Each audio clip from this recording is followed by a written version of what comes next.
ce temps-là, l'assemblée tout entière se leva et on l'amena chez Pilate. On se mit alors à l'accuser.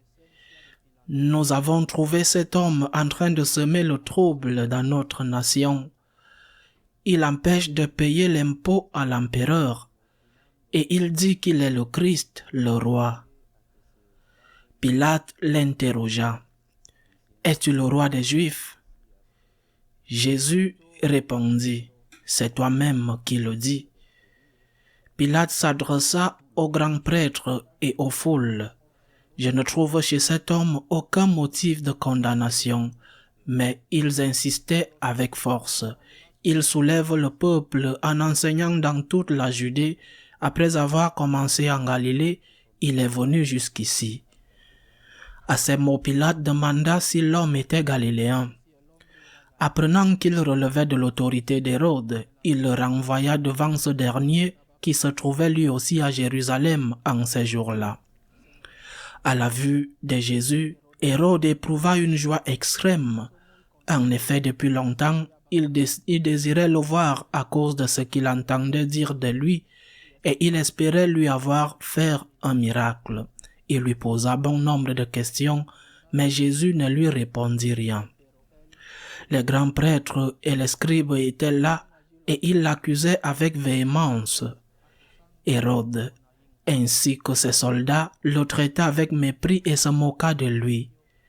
Il le revêtit d'un manteau de couleur éclatante et le renvoya à Pilate. Ce jour-là, Hérode et Pilate devinrent des amis, alors qu'auparavant, il y avait de l'hostilité entre eux. Alors Pilate convoqua les grands prêtres, les chefs et le peuple. Il leur dit, « Vous m'avez amené cet homme en l'accusant d'introduire la subversion dans le peuple. Or, j'ai moi-même instruit l'affaire devant vous, et parmi les faits dont vous l'accusez, je n'ai trouvé chez cet homme aucun motif de condamnation. D'ailleurs, Hérode non plus, puisqu'il nous l'a envoyé. En somme, cet homme n'a rien fait qui mérite la mort. Je vais donc le relâcher après lui avoir fait donner une correction. » Ils se mirent à crier tous ensemble, « Mort à cet homme! Relâche-nous Barabbas !» Ce Barabbas avait été jeté en prison pour une émeute survenue dans la ville et pour meurtre. Pilate, dans son désir de relâcher Jésus, leur adressa de nouveau la parole, mais ils vociféraient, « Crucifie-le, crucifie-le !» Pour la troisième fois, il leur dit, « Quel mal a donc fait cet homme? Je n'ai trouvé en lui aucun motif de condamnation à mort. Je vais donc le relâcher après lui avoir fait donner une correction. » Mais ils insistaient à grands cris, réclamant qu'il soit crucifié, et leurs cris s'amplifiaient. Alors Pilate décida de satisfaire leur requête. Il relâcha celui qu'il réclamait, le prisonnier condamné pour émeute et pour meurtre, et il livra Jésus à leur bon plaisir. Comme ils l'amenaient, ils prirent un certain Simon de Cyrène, qui revenait des champs, et ils le chargèrent de la croix pour qu'il la porte derrière Jésus. Le peuple en grande foule le suivait, ainsi que des femmes qui se frappaient la poitrine et se lamentaient sur Jésus. Il se retourna et leur dit, « Filles de Jérusalem, ne pleurez pas sur moi, pleurez plutôt sur vous-mêmes et sur vos enfants. Voici venir des jours où l'on dira, heureuses les femmes stériles, celles qui n'ont pas enfanté, celles qui n'ont pas allaité. Alors on dira aux montagnes, tombez sur nous, et aux collines, cachez-nous. Car si l'on traite ainsi l'arbre vert, que deviendra l'arbre sec? » Ils amenaient aussi avec Jésus 2 autres, des malfaiteurs, pour les exécuter. Lorsqu'ils furent arrivés au lieu dit le crâne, au calvaire, là ils crucifièrent Jésus avec les 2 malfaiteurs, l'un à la droite et l'autre à la gauche. Jésus disait, « Père, pardonne-leur, ils ne savent pas ce qu'ils font. » Puis ils partagèrent ses vêtements et les tirèrent au sort. Le peuple restait là à observer. Les chefs tournaient Jésus en dérision et disaient, il en a sauvé d'autres, qu'il se sauve lui-même, s'il est le Messie de Dieu, l'élu. Les soldats aussi se moquaient de lui, s'approchant, ils lui présentaient de la boisson vinaigrée en disant « Si tu es le roi des Juifs, sauve-toi toi-même ». Il y avait aussi une inscription au-dessus de lui, celui-ci est le roi des Juifs. L'un des malfaiteurs suspendus en croix l'injuriait. « N'es-tu pas le Christ? Sauve-toi toi-même et nous aussi. » Mais l'autre lui fit de vifs reproches. « Tu ne crains donc pas Dieu, tu es pourtant un condamné toi aussi. » Et puis, pour nous c'est juste, après ce que nous avons fait. Nous avons ce que nous méritons, mais lui, il n'a rien fait de mal. Et il disait, « Jésus, souviens-toi de moi quand tu viendras dans ton royaume. » Jésus lui déclara, « Amen, je te le dis, aujourd'hui avec moi, tu seras dans le paradis. » C'était déjà environ la 6e heure, c'est-à-dire midi. L'obscurité se fit sur toute la terre jusqu'à la 9e heure, car le soleil s'était caché. Le rideau du sanctuaire se déchira par le milieu, alors Jésus poussa un grand cri. « Père, entre tes mains, je remets mon esprit. » Et après avoir dit cela, il expira.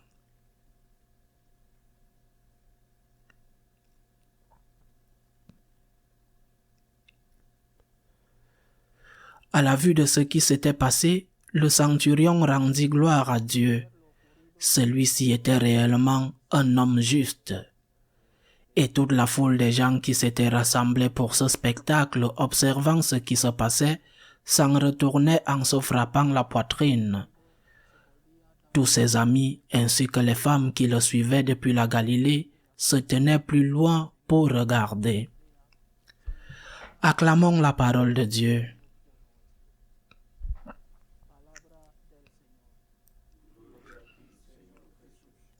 Le dimanche des Rameaux est un jour où l'on grâce à Dieu, où l'on rend gloire à Dieu, comme l'ont fait les personnes de toutes sortes qui l'ont applaudi lorsqu'il est entré à Jérusalem, bien qu'il soit rapidement passé de « Hosanna au fils de David » à « Crucifie-le ». L'Église nous propose à juste titre aujourd'hui la lecture du récit de la Passion. Et elle la propose également le vendredi saint. Il n'est pas possible de méditer sur tout ce que cette lecture nous enseigne et que nous sommes obligés de sélectionner.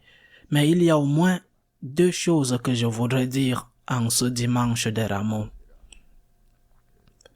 La première vient précisément de ce changement entre Hosanna et Crucifie-le en seulement 5 jours.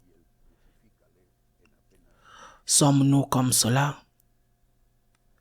Sommes-nous amis de tous les moments? Ou sommes-nous amis seulement quand cela nous arrange? Sommes-nous avec Jésus et avec nos amis dans les bons et les mauvais moments? Sommes-nous avec Jésus quand nous comprenons et quand nous ne comprenons pas? Ou encore, sommes-nous seulement avec Jésus tant qu'il s'agit d'intérêt, tant que c'est à la mode, tant que les hommes nous applaudissent, tant que la majorité sort dans les rues pour dire « Hosanna au plus haut des cieux ». Mais quand la majorité se détourne, que faisons-nous? Allons-nous suivre la majorité ou alors restons-nous debout avec le Christ? Cela devrait nous inviter à faire notre examen de conscience, naturellement, toujours. Mais les années que nous vivons sont des années de crucifixion, crucifie-le, et non des années de Hosanna au plus haut des cieux. Peut-être que dans l'histoire personnelle de chacun de nous, il y a eu d'autres époques, le temps change très vite. Mais ce que nous devons nous demander et dire à Jésus, nous devons nous demander, suis-je un ami de tous les temps? Et nous devons dire à Jésus, je suis avec toi pour le meilleur et pour le pire. La deuxième réflexion porte sur le fond de ce qui se passe dans ce drame, dans cette tragédie qui s'est bien terminée, mais c'est le jour de Pâques qu'elle s'est bien terminée. Jésus va donner sa vie pour notre salut. Il le sait, il l'a annoncé, il l'a dit à ses apôtres. Il est conscient de ce qu'il va faire et il veut le faire. Mais quand l'heure arrive, étant Dieu, il est aussi homme et il a peur, très peur. Il ne serait pas un vrai homme s'il n'avait pas eu peur du supplice qui l'attendait. Il a peur. Il demande de l'aide. Il demande de l'aide à ses amis, à ses disciples au jardin des Oliviers. Il demande aussi de l'aide à son Père. Père, s'il est possible que cette coupe passe loin de moi. Il demande de l'aide. C'est un homme, un vrai homme. Il demande de l'aide. À la fin, dans le jardin et sur la croix, il dit au Père, que ta volonté soit faite. Entre tes mains, je remets mon esprit, que ta volonté soit faite. Mais ceux qui auraient dû l'aider, les apôtres, ne l'ont pas fait. Ils se sont endormis. C'est vrai qu'il était trop tard. Eh bien, c'était sûrement excusable. Mais à ce moment-là, Jésus avait besoin d'eux, bien éveillés. Et c'est quelque chose qui peut aussi nous arriver. Que lorsque le Seigneur a besoin de nous, non pas parce que nous lui avons tourné le dos, mais parce que nous sommes occupés, distraits. Nous ne l'avons pas renié, mais nous ne sommes pas attentifs à lui. Nous ne sommes pas à ses côtés quand il a besoin de nous. Et il y a une manière spéciale d'être à ses côtés quand il a besoin de nous. Cette manière est celle que le Christ lui-même a employée avec le Père.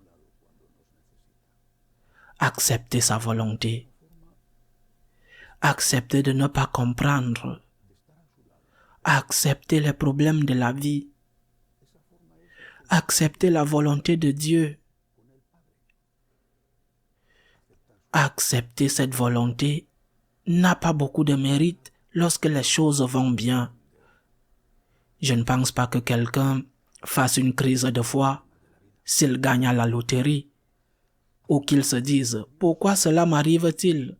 Regardez, j'ai gagné à la loterie. » Eh bien non. Je ne sais pas s'ils vont rendre grâce à Dieu ou non, mais les gens qui gagnent la loterie n'entrent certainement pas dans une crise de foi. Tu entres dans une crise de foi si tu as une maladie grave, un cancer par exemple. Tu entres dans une crise de foi si tu n'as pas de travail. Tu entres dans une crise de foi si quelqu'un que tu aimes meurt. Tu entres dans une crise de foi quand tu as un problème. Et c'est le bon moment pour dire à Jésus, je suis avec toi. Et je ne suis pas endormi, je suis avec toi. Je ne comprends pas, mais je suis avec toi. Et c'est une façon d'exprimer mon soutien. Parce que c'est le moment où tu as besoin de mon soutien. C'est le moment où tu veux que je sois éveillé. C'est le moment où tu veux que je sois à tes côtés en te disant, dans ce moment d'obscurité, que je suis avec toi. Dans le récit de la Passion, il y a un personnage qui passe pratiquement inaperçu. Tous les personnages de la Passion nous enseignent quelque chose. Naturellement notre Seigneur ou la Sainte Vierge. Mais il y a un personnage qui passe inaperçu. Le mauvais larron. Eh bien, la tradition dit qu'il s'appelait Gestas. Le mauvais larron, on ne sait pas si c'était un voleur ou un meurtrier, parce que normalement les Romains ne tuaient pas, ils ne crucifiaient pas quelqu'un pour un simple vol. Ça n'a pas d'importance. Le mauvais larron, dit l'Évangile, je vais le relire, il dit, l'un des malfaiteurs suspendus en croix l'injuriait en disant, n'es-tu pas le Messie? Sauve-toi et sauve-nous. L'Évangile dit bien que le mauvais larron l'insultait. Mais ici, il n'y a apparemment pas d'insulte, il y a un doute. N'es-tu pas le Messie? Un doute même qui comporte une affirmation implicite, mais ce n'est qu'une figure de style, sauve-toi et sauve-nous. Et cela, l'Évangile le considère comme une injure. Et il considère à juste titre que c'est une injure. Pourquoi est-ce une injure? Parce que ce doute est une injure.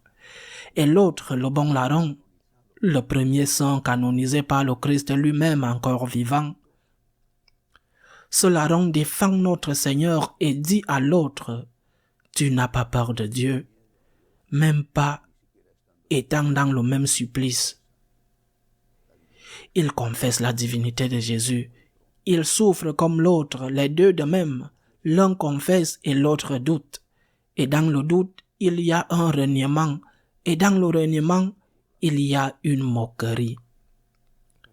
Chaque fois que nous doutons, au pire, chaque fois que nous renions, que nous nous séparons du Christ lorsqu'il y a un problème, nous faisons une insulte à notre Seigneur. N'a-t-il pas donné des preuves suffisantes pour que nous lui fassions confiance? Le doute est un manque de confiance et c'est une insulte. N'a-t-il pas donné suffisamment de preuves dans ta vie, dans la vie de chacun de nous, pour que chaque fois que nous ne comprenons pas quelque chose, nous ne disions pas « je m'abandonne à toi », « j'ai confiance en toi », « je ne comprends pas mais je m'abandonne », « j'ai confiance ». C'est ce que Jésus fait avec le Père. Il exprime sa demande.